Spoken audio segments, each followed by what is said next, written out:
Il y a ce qu'on appelle le souffle saccadé. C'est ce qu'on fait tous généralement en self-défense, c'est-à-dire, c'est ça. Frappe, souffle. Enfin, quand je dis souffle, c'est expiration. Ça, c'est très bien. Sauf qu'il y a beaucoup de et peu de.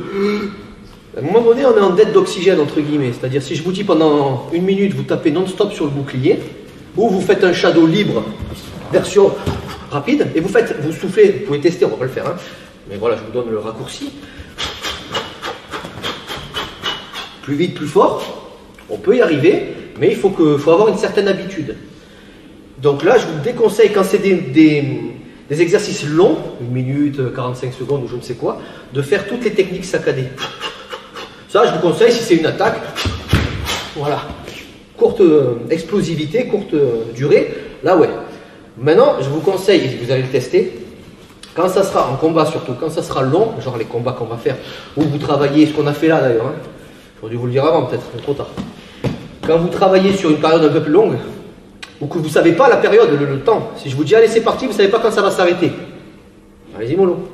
Donc dans l'idée, vous allez faire, alors je ne sais pas comment vous rappeler ça, j'appelle ça la respiration, ah, vous avez rigolé, hein, fou de ma gueule, la respiration de docteur, comme chez le docteur, ça veut dire quoi? Vous avez tous fait avec le stéthoscope dans le dos, il vous dit, où il y a que moi. Vous avez connu ça chez le docteur, yes. Bon ça vous traduisez, hein, peu importe.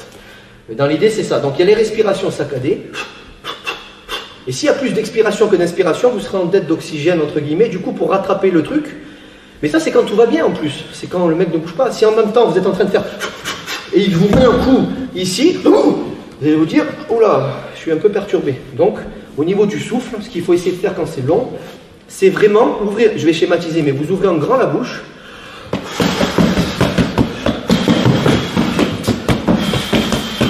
Et là, vous tiendrez beaucoup plus longtemps. Ça paraît tout con, hein. Vous allez vous dire, bah, je le savais. Oui, certes, mais il faut le placer. Donc quand, je vous dirai, quand ce sera des combats un peu plus longs, je vous conseille de souffler comme ça. Et de garder le rythme, et non pas de prenez un shoot, et là ça va tout vous perturber, vous allez être un peu perturbé. On peut faire que du saccadé, hein, c'est à vous de voir, mais je vous conseille de jongler avec les deux. Si tu souhaites aller encore plus loin, à savoir décupler tes connaissances en self-défense, devenir confiant et efficace en situation réelle, mais ce que je t'invite à faire, c'est à cliquer juste ici. Formation offerte, ou encore sur le lien qui est en description juste sous la vidéo. Voilà, j'espère que la vidéo d'aujourd'hui t'a plu et que t'a aidé à progresser un petit peu plus. Quant à moi, je te retrouve de l'autre côté pour commencer ta formation vidéo offerte. À tout de suite.